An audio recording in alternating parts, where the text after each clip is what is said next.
Hi friends, எல்லாருக்கும் இனிய தமிழ் புத்தாண்டு நல்வாழ்த்துக்கள். நம்ம இன்றைக்கி பார்க்க போகிற ரெசிபி ஃப்ரூட் கஸ்டர்ட். எப்படி செய்யலான்னு பார்க்கலாம் வாங்க.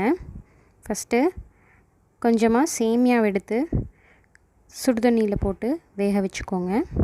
நான் ஒரு ஸ்பூன் பட்டர் போட்டிருக்கேன். அந்த தண்ணிக்குள்ளேயே ஒரு ஸ்பூன் பட்டர் போட்டு சேமியா 3 ஸ்பூன் போட்டு வேக வச்சுட்டேன்.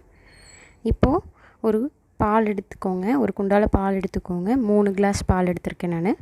அது நல்லா பாயில் பண்ணிக்கோங்க. பால் நல்லா பாயில் ஆகணும். நல்லா கொதித்து வர வரைக்கும் பாலை நல்லா கொதிக்க விடுங்க. அதுக்குள்ளே நம்ம 2 ஸ்பூன் கஸ்டர்ட் பவுடர் எடுத்து தண்ணி ஊற்றி நல்லா லம்ஸ் இல்லாமல் கரைச்சி எடுத்துக்கலாம். 2 ஸ்பூன் எடுத்து போட்டுக்கோங்க. அப்புறம் தண்ணி ஊற்றி நல்லா கட்டி இல்லாமல் கரைச்சி எடுத்துக்கோங்க. நல்லா கலந்து விட்டுக்கோங்க. கட்டி இருக்கக்கூடாது, ஏன்னா நம்ம பாலில் ஊற்றி இது பண்ண போகிறோம் கஸ்டர்டு. பாருங்கள், இந்த மாதிரி நல்லா கரைச்சி எடுத்துக்கோங்க. இப்போது நம்ம கொதிச்சிட்ருக்கிற பாலில் தேவையான அளவுக்கு சர்க்கரை ஆட் பண்ணிக்கோங்க. ஸ்வீட்னஸுக்கு தகுந்த மாதிரி ஆட் பண்ணிக்கோங்க. சர்க்கரை ஆட் பண்ணிவிட்டு நல்லா கலந்து விட்டுக்கோங்க. இப்போ நல்லா கலந்ததுக்கப்புறமா நம்மளோட அந்த கரைச்சி வச்சுருக்கிற கஸ்டர்ட் பவுடர் அந்த லிக்விடை இதில் ஊற்றிடலாம். சர்க்கரை கரையிட்டும், வெயிட் பண்ணுங்கள். சர்க்கரை கரையிற வரைக்கும் வெயிட் பண்ணிவிட்டு இப்போது நம்ம அந்த கரைச்சி வச்சுருக்க கஸ்டர்ட் பவுடரை அதில் ஊற்றி நல்லா கலந்து விட்டுக்கலாம். இது ஊற்றினதுக்கப்புறம் ஒரு 10 மினிட்ஸ் நல்லா அது குக் ஆகணும்.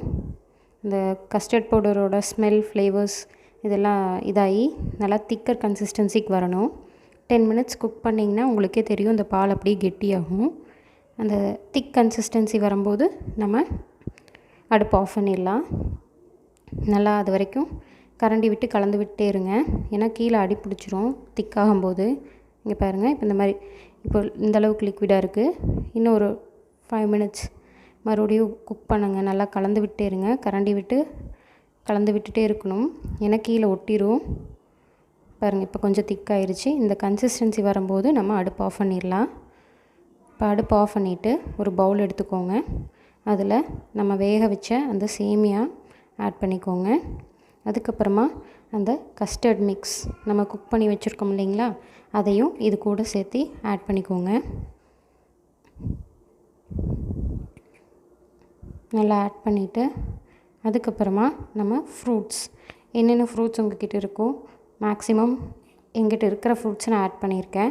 என்கிட்ட மாம்பழம் இல்லை, ஆனால் மாம்பழம் போட்டால் இன்னும் செம்ம டேஸ்ட்டாக இருக்கும். நான் இப்போது மாதுளம்பழம், வாழைப்பழம், ஆப்பிள், கிரேப்ஸ் இதெல்லாம் யூஸ் பண்ணியிருக்கேன். நீங்கள் உங்களுக்கு கிடைக்கிற ஃப்ரூட்ஸை யூஸ் பண்ணி செஞ்சுக்கலாம்.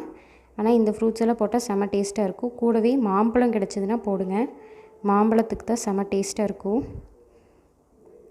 இப்போ எல்லா ஃப்ரூட்ஸையும் ஆட் பண்ணிட்டேன். இப்போ நம்மளோட கஸ்டர்ட் ரெடி ஆயிடுச்சு. சர்வ் பண்ணலாம். நீங்களும் இந்த மாதிரி செஞ்சு பாருங்கள். செஞ்சு பார்த்துட்டு எப்படி இருந்துச்சுன்னு உங்கள் கமெண்ட்ஸை சொல்லுங்கள். ரொம்ப ஈஸியாக செஞ்சிடலாம், ரொம்ப சீக்கிரமாகவும் செஞ்சிடலாம். எல்லாருக்கும் ரொம்ப பிடிக்கும். இதை எடுத்து ஃப்ரிட்ஜில் வச்சுருங்க. நல்லா கூல் ஆனதுக்கப்புறமா எடுத்து சர்வ் பண்ணிக்கோங்க ஒரு கிளாஸில். இப்போ நம்ம கஸ்டர்ட் ரெடி ஆயிடுச்சு. இந்த வீடியோ உங்களுக்கு பிடிச்சிருந்தால் லைக் பண்ணுங்கள், கமெண்ட் பண்ணுங்கள், ஷேர் பண்ணுங்கள். இன்னும் நிறைய வீடியோஸ் பார்க்குறக்கு என்னோடய சேனலை சப்ஸ்கிரைப் பண்ணுங்கள். தேங்க்யூ.